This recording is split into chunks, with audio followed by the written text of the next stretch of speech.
يا أيها الذين آمنوا هل أدلكم على تجارة تنجيكم من عذاب أليم تؤمنون بالله ورسوله وتجاهدون في سبيل الله بأموالكم وأنفسكم ذلكم خير لكم إن كنتم تعلمون يغفر لكم ذنوبكم ويدخلكم جنات تجري من تحتها الأنهار ومساكن طيبة في جنات عدن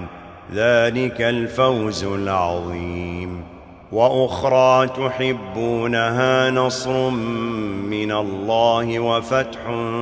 قريب وبشر المؤمنين